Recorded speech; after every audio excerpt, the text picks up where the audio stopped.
We're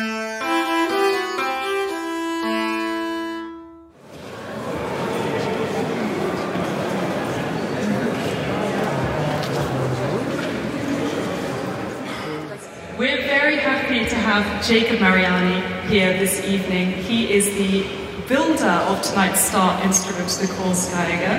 And Jacob is a performer himself as well. He plays historical instruments and he is a musicologist. He's just finishing up his PhD research at the University of Oxford. So we're very happy that he's found time in his very busy schedule for us and for this commission.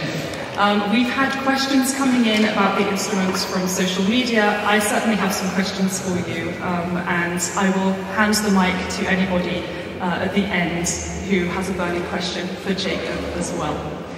So one of the biggest fascinations with this instrument that you've built for us is this grey area in the painting between potential dream and reality. The instrument has a slightly unusual shape, playing position. It's not quite sure where it's supposed to be realistic or it's supposed to be a surreal interpretation of a gamba-style instrument. And from what I understand, you haven't tried to recreate or reconstruct or replicate an exact copy of this 2D image. You've purposefully made some changes. So could you tell us a little bit about that compromise and how you made the decisions on where to draw a line between the painting and the physical instrument? Thanks. Yeah, that's the first thing that I think comes up when you're looking at the painting itself and the instrument there. How to translate this into terms that make sense for us. And I think a lot of people have tried to do that, and a lot's been said. There are people who lean on the side of it's a direct reflection of an instrument that was real at the time. But I'm leaning on the side of the idea that this is a very surreal image. And Grünewald has made a sort of labyrinth for us where our logic gets lost in interpreting the main image. But this is on purpose. So there have been sort of reconstructions or copies made directly from this painting that really reflect exactly schematically what you see. And when the idea came up to have a commission to make this instrument again, I didn't want to do the same project because these instruments exist. Maybe someone's playing them, maybe they're retired in the closet, or maybe they're on display in a museum. I wanted to do something different with the opportunity. So the idea was to, instead of reconstructing the instrument itself, is to reconstruct only the grammar, the visual grammar you see in the aesthetic, and to make the instrument for the players here in Basel who already have really established techniques aimed at music from this period. Involving viols, violas da gamba, other German-style fiddles that are quite functional already. So I spoke a lot with Mark Levon, Liz Rumsey, and other players about what they need to make a viol function, and then we sort of cast the net wider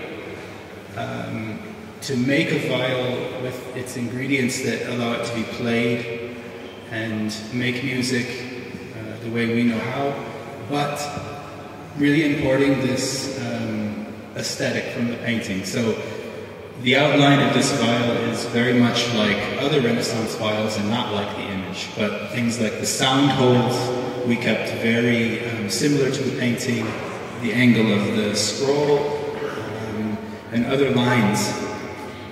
But of course there are things that are shifted. The sound holes are below the bridge is much higher, and these, what we call C-bouts, these curves, match where our players' bows are normally held, which is down and not backwards and up at the top. So this is obviously a conscious choice. This is not a direct interpretation of that exact instrument in the painting, but more of a wide cast net for a general aesthetic and functional Renaissance viol. On the question of practicality of building this instrument. Another question springs to mind that we had in on our social media channels from a couple of people.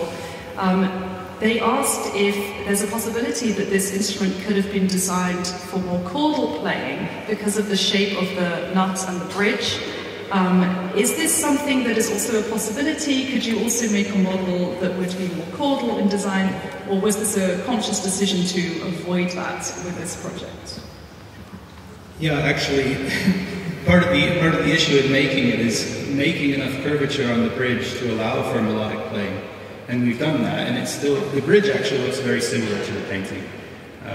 But there's some curvature in the fingerboard, and not just enough. But with a few strokes of a file, I could make this into a gigantic lira instrument that played chords. So this is also in the mix. We could try this someday if our performers are willing to give it a go and have a sort of gigantic lira da gamba. But for this stage and for this concert, we made it to function basically to play lower Renaissance bass lines. Maybe we can ask Jacob for a chordal model next time. Just bring the file next time. Just the file, that's all we need. And some other questions came in about the physical nature of the instrument, particularly the colour, in fact, the varnish. So in the painting itself and in the real model, as you can see, the wood has a very natural colour. And I tried to ask Jacob about this. If you've watched our vlog this month, then you would have seen I tried to find out how the instrument got its colour, but he told me the varnish was a secret. Is it still a secret? Will you let us know how you made it look so natural? It's not a secret. I'm just joking. It's so simple that it's almost not worth discussing, really. It's been polished and the wood is sealed, because if you have natural wood, moisture comes in. So I think the startling thing is you're used to seeing other vials that are darker in color. Maybe the violin here. And often that's done with some varnish that really protects the wood, some layers of varnish with color. I didn't use that because I wanted it to look like the painting a bit, sort of aesthetic. But this leaves the sort of soundboard in a very light color. And I think that speaks for, if Grünewald is painting instruments that he knows, it might speak for the sort of newness of these models. Because wood, in this state, will change darker very quickly. In 10 years, if you look at this same vial, it will look sort of brown or orange. So we have a limited time for actually the vial to look like the painting, because it's constantly getting darker. But basically, I've sealed it up with some glue and sort of polished the wood grain down and added some oils, and that's about it. If I work with it again, I'll keep sealing it to keep moisture out and keep changes from that. I hope that helps. The wood is just typical maple and spruce, just like you find in cello and violin world. Thank you. So the secret's out. Before I ramble on any longer, are there questions from the audience? Would anybody like to ask Jacob something? Yes, I can come round with the mic. Yes, okay. Jacob, what gave you the idea to call those Grünewald vials Mercury, Venus, and Devil? Yeah. I had actually always heard this in the sort of lore about the painting. A lot of musicians discuss this. And the funny thing to me is actually the idea that the sort of character in the back with the feathers is meant to be Lucifer or Mercury. Actually, I started referring to this vial while I was working at it as the Devil's Vial because of all the issues. Just an idea of yours. Yeah, but it's published in an article by Mary Rasmussen, I think in like 2007 or something, where she, yeah, and I think it's plausible. There's a lot of paintings that show Apollo in red, and you know, Venus in several guises, and some of the iconography works for that. But not with wings. Yeah. Okay. So Grünewald is very strange in some of his choices. No. Yeah. Oh, okay. I'd love to know more about that and maybe write it down somehow. You know, a new opinion on it. But I'm just basically importing what's been said and published and following this. Yeah.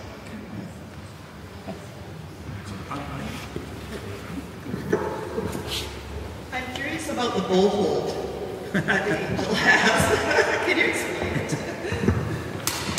No. Maybe someone can. I'm sure there are probably techniques we haven't, I haven't tried. Maybe there's someone who's interested in working with a backwards bow. The other angels are playing with the sort of normal bow hold that you might see. I think maybe Lucifer is playing this way. It all seems very delicate and sort of surreal. I've also heard people comment that, you know, in pulling in some of the organological trends from the period, there might be something of like Tromba Marina culture embedded in this this frontal viol. But maybe the question is better suited for our performers here who've been working with the instrument. That maybe they tried it and they can tell you. I can't produce any good sound from doing this, but not to say it's not possible. Have the bows changed? So how do you mean? Have the bows changed? Like over time? Yes. I don't know. I generally interpret early bows as being quite simple sticks with tension on them. Obviously it would have been subtle, but I'm always aiming for something very simple. It just brings out the sound and is supple and springy. But yeah, so they are using my bow, but it's meant for playing downward strokes. Also, as I said before, the C belts of the instrument aren't up high, they're down low for typical viola da gamba style playing in this instrument. We've got another question. Well, I was interested, you were saying that you talked to Mark Levon and Le Franzi. Did you talk to Randy Cook, who's actually played the one that's now in Colmar? Yeah. And what are the problems that he found with it? Actually, the last I spoke to Randy about it, he liked the sound that came out of this instrument, and he said it was quite pleasant. It's elegant copy or interpretation of what's in the painting directly. But Randy also, there's a photo in the Basel Jahrbuch of him playing this in 2005, and the bow's down by the bridge. And not up and backwards. You know, so he's also importing his technique to make some sound with it. But his impression is that it sounded fine. Also, Randy is a really skilled player that he can make anything sound really good if he wants to, just like the people on stage tonight. So, yeah, but as far as I know, it was quite successful. It's just finding the technique to adjust to the sort of surreal shape is. We'd have to find someone who's working that way, I think. Yeah. Any other questions? Yes, we've got a couple more. Jacob, I can see from here it looks like you use cross spacing. Did you do? Yeah. Yeah. And do you have any light arch on the top at all? No. This, I can maybe answer just a second. Yeah. Pretty. We should, yeah.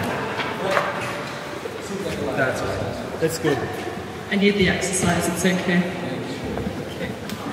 Okay, so I should clarify, this is stage one of the experiment. And I used no arching, flat top, very thin, so that it was flexible and I could, almost like a big lute top, obviously thicker than a lute. But it has the cross bracing through the sound holes, kind of like in the painting. There's a post in there, yeah, because without it, you'll see on the bass side if you come close, it's already sinking a lot. And this isn't to say that that's like, my argument for this period. It's just a solution for tonight, and it also matches what the other instruments have here on stage. But I should clarify, and I should admit, this first stage is having problems with the soundboard already because of its experimental nature. We've had cracks forming. I've had to change it. Had to take the top off once in emergency to change bracings. So it has another one on the top, and it has a central bar running through the middle to give it. Yeah, the sound is okay. It's really, really boomy and it's very present, but it's always this balance, as you know, between getting that nice sound and the instrument lasting for more than a few weeks, under the changes. So the plan is that after the concert tonight and we enjoy this soundboard, I'll make another one. And really, with a slight arch, and we'll test all kinds of different approaches to supporting this type of soundboard that's flat looking.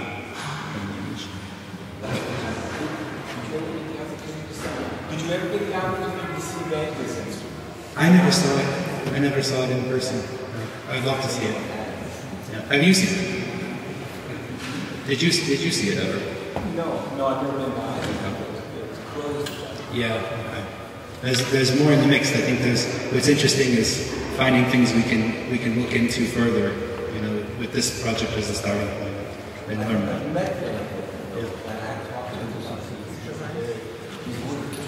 Yeah.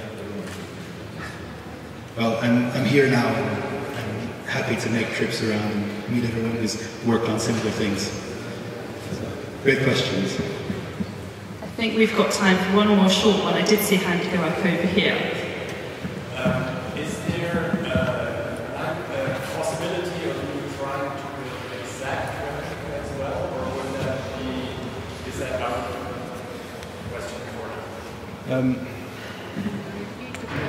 He's asking, kind of as I spoke earlier on, would I be willing ever to make a more exact interpretation of that instrument in the painting? Personally, I'm not interested in doing that because we've had people experiment with it before, and I'm more interested in making things for specific players. And unless there was someone who was really reconstructing that technique and really needed it. Until I meet that person, I don't think it will happen. But who's to say? At the minute, what I'd really like to do with this is to also interpret the shoulder-held version and maybe to work on a sort of generalized consort in the style of sort of German trends in viol making, maybe using some things like the sound holes and what I've learned from this. But yeah, that's where I stand in at the minute. So maybe in a couple of years we'll have the full consort, fingers crossed. I think that's all we've got time for now because we do have the second performance coming up. So if you're staying for that, then don't go too far. But we should let the performers tune up and get ready for the second performance. But Jacob, thank you so much for being willing to talk to us.